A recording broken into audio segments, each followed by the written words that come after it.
Pois é, doutora Gisela, você começa esse livro interessante lembrando de uma frase que o seu pai te disse quando você tinha 6 anos de idade, atribuída a Pasteur, né?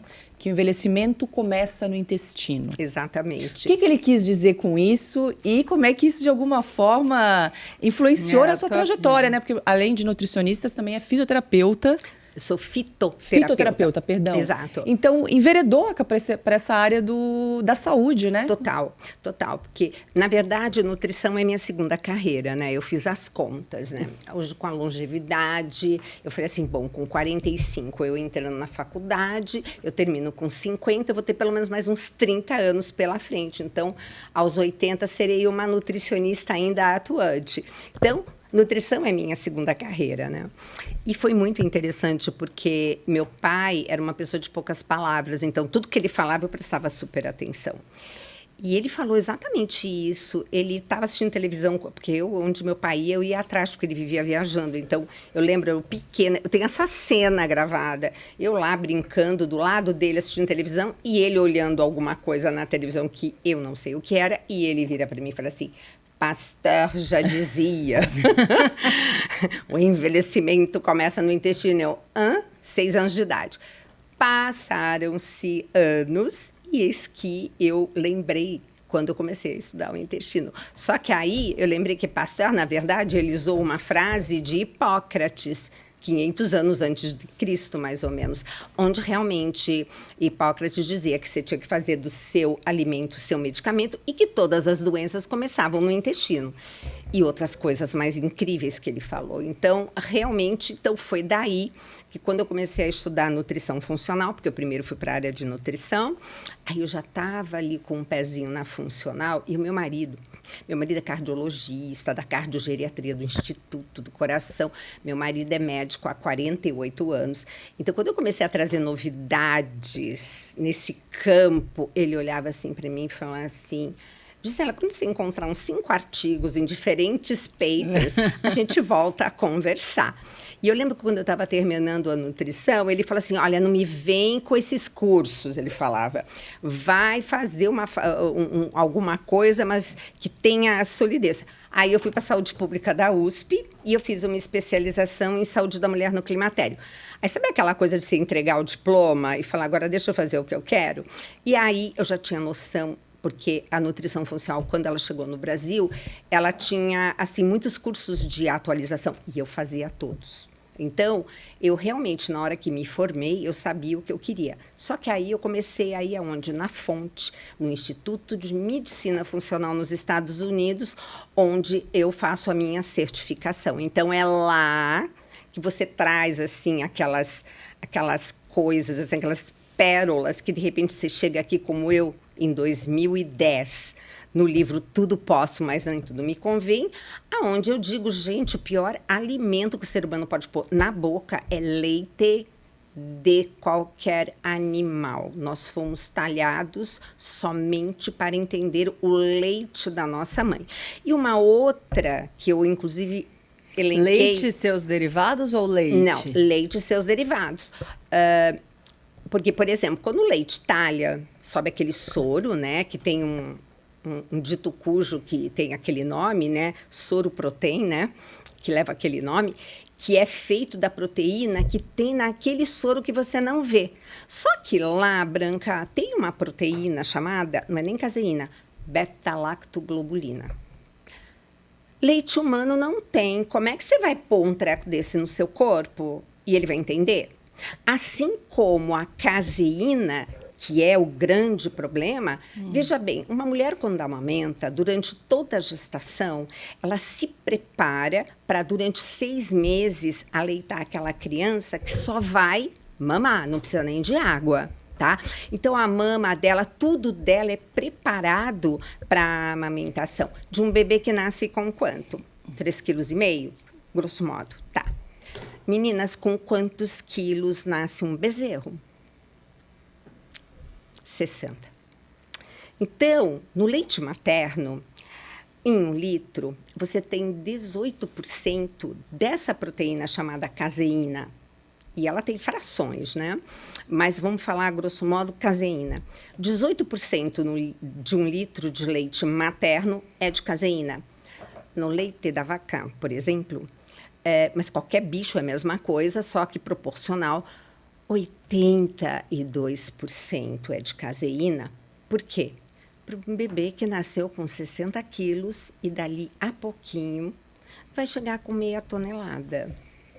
Então, quando eu cheguei em 2010 com essa novidade, essa foi uma. A outra novidade, o bendito do glúten, que todo mundo fala, ai, é moda, é que nem o ovo. O ovo não podia, agora pode. Eu falo, não, gente, o glúten não é moda, é ciência.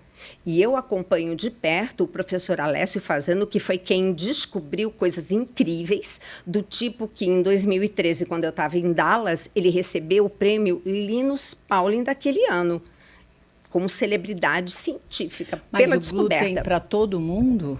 Veja bem, não tem um alimento na natureza que Deus tenha colocado que tenha glúten para você comer. Não tem, procura. O glúten está onde? Cereal, que é tudo que dá em espiga. Então, no caso do trigo, é o glúten. No caso da aveia, a avenina. No caso do arroz, uma outra. No caso da aveia, enfim, da soja, cada cereal tem a sua proteína, que é para uma fase estrutural. Sabe quando você ia na escola e colocava o feijãozinho no algodãozinho para ele crescer? Sabe aquela parte branquinha, estruturada, retinha? No trigo, é o glúten que dá essa firmeza, sabe? E faz a plantinha crescer. Então, o glúten é uma proteína de estrutura para o grão. Não tem nada na natureza branca, nada, Paula, que tenha na natureza pronto para você comer com glúten. Então, só daí já é algo que você tem que... Eu, por exemplo, olho muito como a natureza fala com a gente. Por exemplo, fruta... Melhor comê-las que bebê-las, porque se Deus quisesse que a gente tomasse fruta na forma de suco, trazia pendurada na árvore, que nem ele fez com o coco. Então, eu olho muito para a natureza e nós não evoluímos comendo glúten. E, enfim, e fora que tem uma história muito interessante de como que entrou o trigo no Brasil, que foi na década de 50. Aí eu vou falar para vocês assim, deem uma olhada nos filmes da década de 50 para trás. Ninguém era gordo. Não é? Você não vê aqueles artistas magrinhos e fala, nossa, Regina Casé, como ela era magra, que corpo lindo. Então, todo mundo antes era bem mais magro.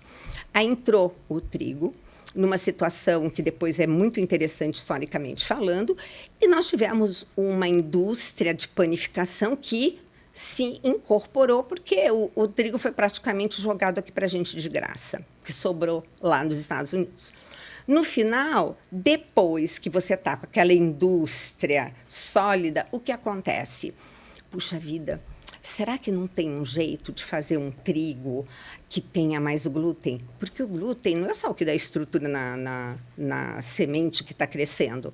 O glúten é o que faz o pão crescer, dá estrutura, crocância. Elasticidade. Exatamente. Então, aí foi a tragédia, porque ninguém cruza irmão com irmão, né? E fizeram isso de uma certa maneira. Então, o que aconteceu? O trigo pan-americano, hoje, que nós comemos, tem 20 vezes mais glúten que antigamente. Então, a coisa só está pior, entendeu? Porque se eu não digeria, se eu não fazia digestão, agora, então, com 20 vezes mais glúten...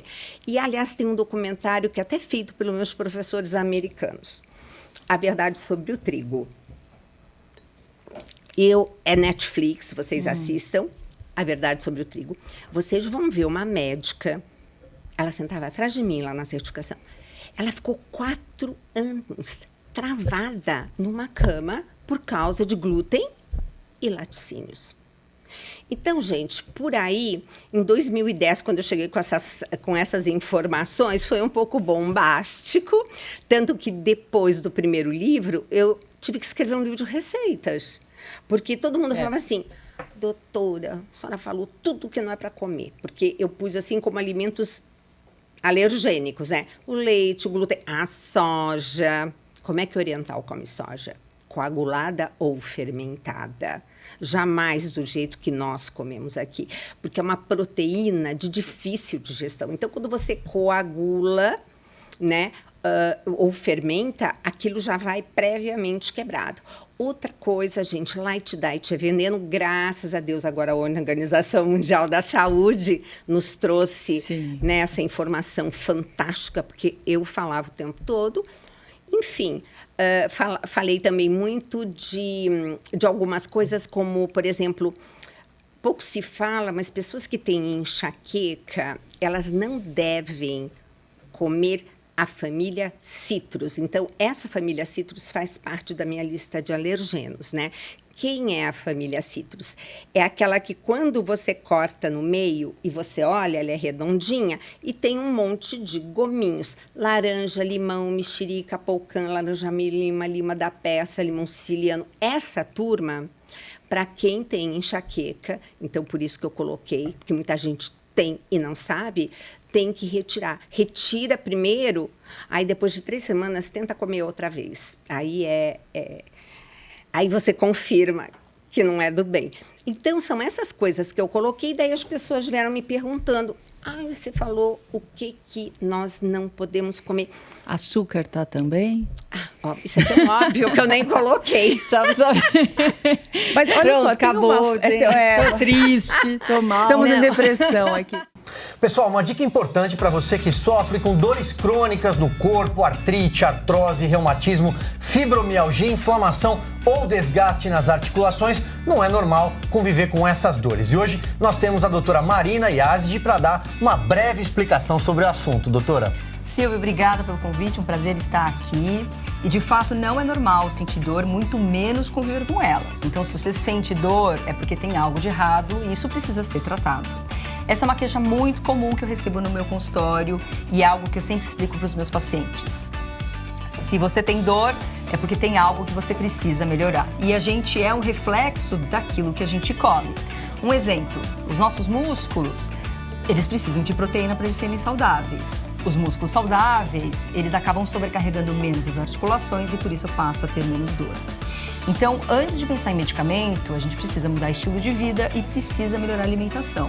Mas eu sei que nem sempre é fácil mudar a alimentação e aí nessas horas, nessas situações, eu acabo indicando o suplemento Ora Pronobis, que é um super alimento. Porque ele tem alta quantidade de proteína e isso ajuda na saúde dos músculos. Ele passa a ter uma grande quantidade de cálcio, isso ajuda na saúde óssea. Alta quantidade de vitamina C, mais do que uma laranja, isso ajuda o sistema imunológico e ainda é uma excelente fonte de ferro, que isso ajuda no tratamento da anemia. E além disso, a gente tem alguns compostos na Ora Pronobis que ajudam no processo da inflamação e isso atenua as dores crônicas. Então, além disso, a gente ainda tem melhora, alguns estudos mostram melhora na pressão arterial, no colesterol e também no controle do açúcar do sangue. Muito obrigado, doutora. Bom, agora a Renata tem uma promoção. Isso aí, você que está nos acompanhando hoje, 70% de desconto garantidos. E além disso, um colágeno tipo 2 que vai atuar diretamente nas suas articulações, ajudando também com as dores. Aproveita. É isso, pessoal. 0800 291 1010.